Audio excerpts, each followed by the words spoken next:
How you doing, Daniel? Shattered right now, but I'm jet lagged, but yeah, let's go. Keep it professional and do what I gotta do. Yeah, the biggest fight of your career by a countryman. But Alexander Usyk did relinquish his IBF belt. You are world champion now. Yeah. And that will stay put September 21st. Of course, yeah. That's, it's great finding out today. Just found out, randomly, and then, would have loved to win it in the ring after my last fight, but it is what it is. You take Joshua out, 100% confident? I am. I'm not here to, mess about. I'm here to fight and, take him out, put him to sleep. Honestly, speaking from the bottom of my heart, aside from belts and aside from it being him, I'm just ready to fight.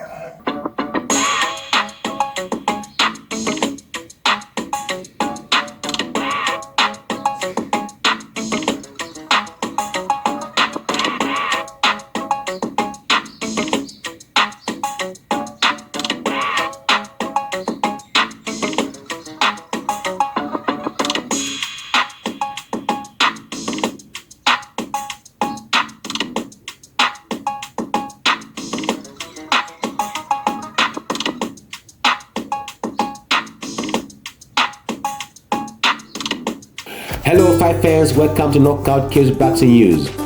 On September 21st at Wembley Stadium in London, Anthony Joshua and Daniel Dubois will face off in what could be labelled as one of the biggest British heavyweight showdowns the world of boxing has witnessed in recent memories since Carl Froch and George Groves remark, which brought together 80,000 people. Since Nigel Bean versus Chris Eubank with an attendance of 47,000 people, Ahmed Khan versus Kell Brook, Frank Bruno versus Leonard Lewis, we saw a participation of 25,784 people.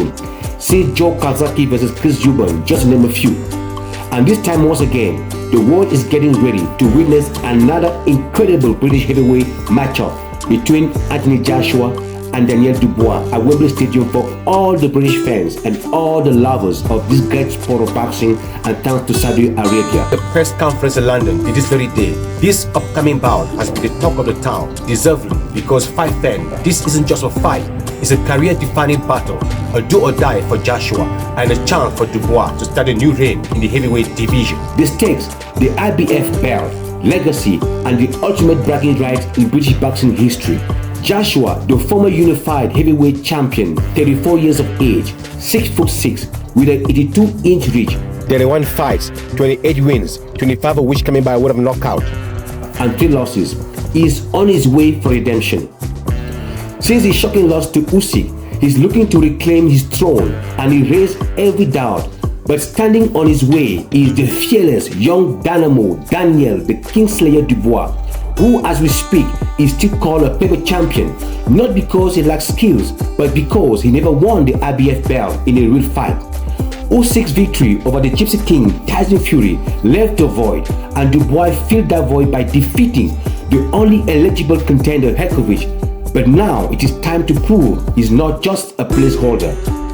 Dubois, 26 years of age, 6'5", with a 78-inch reach, 23 fights, 21 wins coming by way of knockout, 2 losses, is ready to make his mark. He has been taking down giants like Jerry Miller and Herkovich, and now aims to end Joshua's career in a dramatic fashion.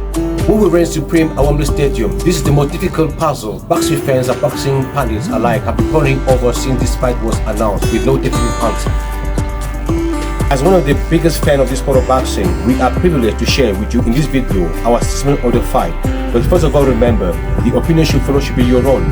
Consider this video as a second opinion and a modest attempt to determine who is more likely to be victorious on September 21st at Wembley Stadium. To begin with, from a technical point of view, AJ and DUBOIS boxing styles are poles apart with only one similarity, that both are heavyweight punchers. Dubois is no doubt a very strong and a tough young heavyweight. His jab could be one of the most effective and impactful in the division, but he lacks skills fighting on the back foot. In the boxing categories, Daniel Dubois could be classified as a slugger or a brawler fighter. He is the embodiment of brutality and ruthlessness.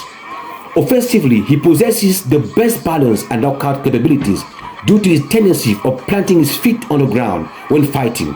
He applies subtle defense movements such as slipping and minimal ducking of punches to reduce the impact in punching zone.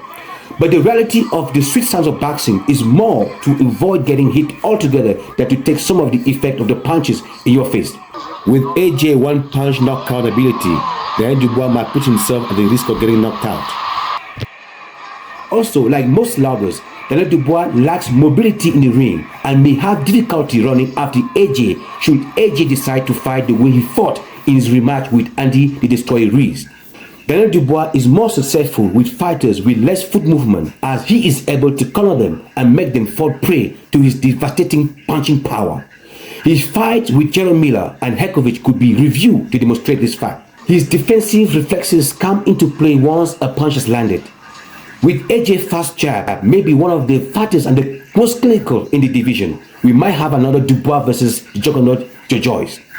So all in all, Dubois, apart from being a heavyweight puncher, a strong and a tough heavyweight with a better punch resistance, does not really have much in his arsenal as a fighter to resort to if taken to deep waters. Most often, he is more likely to quit when he's severely dominated by his opponent. Anthony Joshua, on the other hand, is one of the unique fighters in the heavyweight division who has tried all boxing styles, maybe except for the pickable style. Some styles have worked perfectly well for him with specific fighters at some point in his career and also have been his downfalls afterwards. Under his old-time boxing trainer, Robert McCracken, Anthony Joshua was known as a swimmer, a crowder, or an inside fighter, fighting very aggressively and in close quarters. He used to bombard his opponent with heavy attacks, wearing them down with attrition. He was known for his aggressiveness, forward movement, positioning himself to throw combination while crowding his opponents and forcing them to fight on the back foot, either by retreating or attempting counter punches. One key fact of this inside boxing style, which made AJ a world champion at some point, was to initiate engagement by entering his opponent's punching range using a combination of footwork, feints, and straight punches on uppercuts. Once inside, the objective was to land punches, then quickly exit the engagement. He would seek to leverage his weight over his opponent in the clinch. But this boxing style is suitable for a boxer with a good cardio, as it requires a lot of energy spending and a solid chin. An edgy chin, in my opinion, is still an area of serious concern. In fact, on the 1st of June 2019 at Madison Square Garden in New York, AJ as a swimmer was notified by Andy the Destroyer Ruiz fast hand speed and great counter punching ability. Though he managed to drop the Destroyer Ruiz to the canvas in a spectacular fashion and became the first heavyweight boxer in boxing history to do so in front of thousands of people watching, he got a deadly punch on his temple from which he never recovered fully, I believe, till today. Since then, AJ's boxing style changed once again, and today, from a scientific point of view, it is quite difficult to predict which styles AJ is more likely going to use in his fights.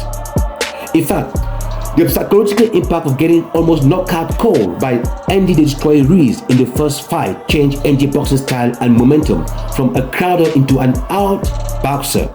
Lately, AJ has been more mindful of ring generalship. My fans, this style requires using positioning outside the opponent's range, using the jab and attempting to anticipate the opponent's responses and applying counters. This style is not meant for knockout, even though it can happen, but it's more a 12-round boxing strategy with the intention to win by decision. It is more suitable for taller opponents with long reach, and therefore it did work well for AJ in his rematch with Andy Ruiz, as he was able to reclaim his title by becoming a two-time heavyweight champion. But guess what, fight fans? Not for too long.